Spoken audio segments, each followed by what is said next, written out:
Donc bonjour à tous. Donc aujourd'hui je vais vous expliquer comment faire un QR code très facilement et également comment raccourcir un lien. Donc, donc je récupère un. Alors d'abord il faut que j'héberge mon fichier. Donc moi je l'héberge sur PopLab, donc ça permet de stocker des fichiers. Après je partage ça aux élèves. Mais vous pouvez également stocker ça sur un cloud genre Google Drive ou si vous avez un cloud académique, etc., etc. Donc je récupère mon lien, donc voilà, donc moi c'est sur PopLab. Je le copier. Et ensuite, je vais sur un site. Donc moi j'utilise colibri.link, donc c'est des outils libres. C'est open source, donc c'est-à-dire que le code est disponible, enfin le code du site est disponible pour tout le monde.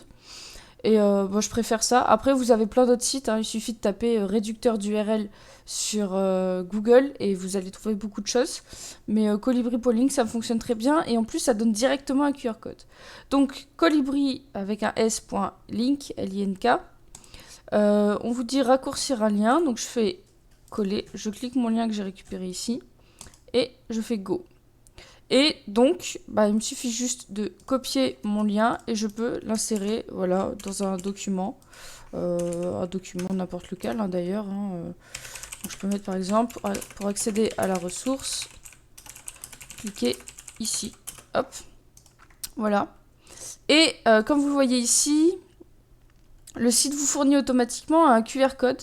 Donc les QR codes, c'est des petits codes en fait qu'on peut scanner avec son téléphone ou avec une tablette et qui amènent directement sur un lien. Donc là, en l'occurrence, ça serait ce lien-là, donc le lien vers votre ressource. Et donc, soit vous pouvez faire clic droit, enregistrer l'image sous et après vous l'importez là-dedans, donc en faisant insertion, image et après vous sélectionnez l'image.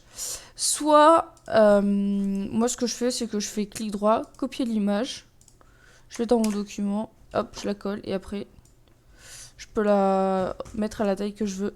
Alors je vous conseille pas trop d'agrandir par rapport à la taille que vous avez déjà parce que ça risque après, si vous agrandissez trop, ça risque de plus être lisible pour les téléphones. Pareil, je vous conseille de pas trop rapetissir, sinon les téléphones vont plus pouvoir le lire. Et de la même manière, il faut garder absolument la forme que ça a, donc il faut pas modifier la forme. Donc par exemple, si je fais ça, ça va plus fonctionner. Donc voilà, et après vous mettez ça par là par exemple, le petit lien en dessous, si jamais vos élèves n'ont pas accès à un téléphone qui peut lire les QR codes, ou tout simplement ils n'ont pas accès à un téléphone, ils ont accès qu'à un ordinateur, vous mettez le petit lien, le QR code, et donc du coup moi ce que je fais, c'est que je leur mets voilà comme ça, les documents je les stocke sur un cloud, donc là en l'occurrence je les stocke sur PopLab. Et alors attendez, je vais vous montrer par exemple sur celui-là. Voilà, hop. Hop, elle est où? Voilà, hop. Donc là, vous voyez par exemple. Alors là, j'avais pas utilisé le même site, mais c'est pas grave, ça fonctionne aussi. Là, ici, il y a un QR code qui ramène vers ce lien. Et quand les élèves vont sur le QR code, ils ont accès à, hop, aux documents qui sont hébergés.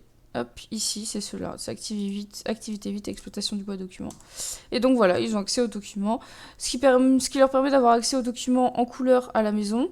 Et moi, j'ai pas besoin de les imprimer en classe. Enfin, j'ai pas besoin de leur imprimer beaucoup de fois. J'imprime un jeu de 30 photocopies. Donc celui-là, c'est imprimé recto verso.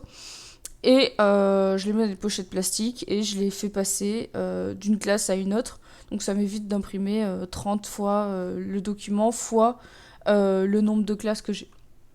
Et donc les élèves, au bout d'un moment, ils arrivent très bien à utiliser ça, ce petit QR code. Et ça limite les photocopies. Et je vous remercie de m'avoir écouté et au revoir.